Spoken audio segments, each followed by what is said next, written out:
ఉన్నప్పటికీ కూడా పైకి వచ్చాడు ఆయన. రామానుజం తెలుసు, అలాగే మనకి సర్వీస్ లో ఫ్లోరెన్స్ నైటింగేల్ తెలుసు. మీకు చాలా మంది ఉన్నారు సర్వీసెస్ లో కానీ విద్యార్థి దశ నుంచి వాళ్ళు ఎంత కష్టపడి పైకి వచ్చారో మీకు అందరికీ తెలుసు. కాబట్టి వాళ్ళందరికీ మంచి వాతావరణ పరిస్థితులు లేవు, కానీ ఇప్పుడు మీకున్న స్కూల్ పరిస్థితి చూస్తే చాలా మంచి వాతావరణ పరిస్థితి ఉంది. ఈ సందర్భంలో నా సబ్జెక్టు చెప్పదంత సముచితం కాదనిపిస్తుంది నాకు. మళ్ళీ ఇంకోసారి వస్తాను మీ స్కూల్కి, మీరు వద్దనే విసుకున్నా వస్తాను, మీ మధ్యలో నేను గడుపుతాను. సిద్దిపేట వచ్చినప్పుడల్లా మీ స్కూల్లో నేను ఉండడం కాదు, అర్థమైందా? వచ్చి మీతో కలిసి ఉంటాను. నాకు అప్పుడు ఈ సన్మానాలు చేస్తే నేను ఉండను. ఈ సన్మానాలు మీరా మీ పిల్లగా, మీరు ఎలా పిల్లలుగా గెలుస్తున్నారో అలా నేను గడపాలి కాసేపు. మొత్తం నా ఉన్న టెన్షన్స్ అన్ని మర్చిపోవాలి నేను, అర్థమైందా? ఆ టైంలో నేను వస్తాను, మీ దగ్గరికి వస్తాను, గడుపుతాను. కాబట్టి ఇవన్నీ కూడా మిగతా ఈ సంరక్షణ విషయంలో కూడా ఆడపిల్లలు మగపిల్లలు కూడా సంస్కారం మీరు చెప్పే దానిలోనే ఉందండి. ఇంకా నేను చెప్పే సబ్జెక్ట్లో ఏం లేదు. కాబట్టి నాకు ఈ అవకాశాన్ని ఇచ్చి నా అసలు నోట మాట్లాడనీగా చేశాను మీ కరెస్పాండెంట్ గారు. కాబట్టి నెక్స్ట్ టైం మళ్ళీ కలుద్దాము. మీ అందరికీ టైం అయిపోతున్నట్టు 4 అయిపోయింది. సో మీ యొక్క స్వేచ్ఛని నేను హరించదలుచుకోలేదు. మీ ఇంట్లో ఇంత స్వేచ్ఛగా జరిగే స్కూల్ ఎక్కడా లేదు. మీరు ఇంత చక్కగా స్వేచ్ఛగా చదువుతున్నారు, స్వేచ్ఛగా మీరు ఎదుగుతున్నారు, మానసికంగా ఎదుగుతున్నారు.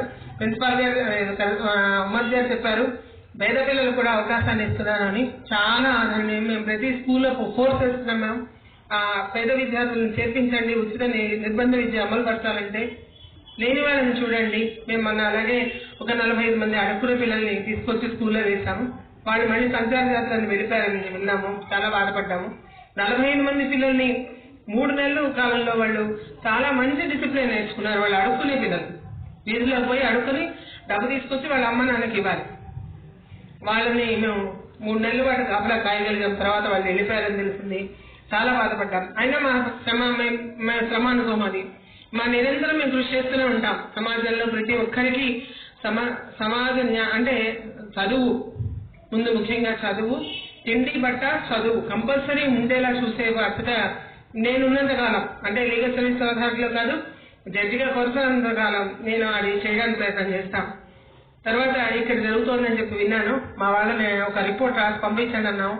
ఇది చాలా ఎంకరేజింగ్. ప్రతి స్కూల్కి ఆదర్శం కూడా, ప్రతి స్కూల్ ప్రైవేట్ స్కూల్ వాళ్ళందరూ కూడా ఆదర్శంగా నిలబడతారు. ఎందుకంటే చదువుకోవడానికి అవకాశం లేకుండా చాలా మంది పిల్లలు రోడ్డు మీద పడి అనేకమైన అవస్థలు పడుతున్నారు. వాళ్ళందరికీ కూడా ఒక అవకాశాన్ని ఇచ్చి వాళ్ళు ఒక మనుషులుగా తీర్చిదిద్దాం.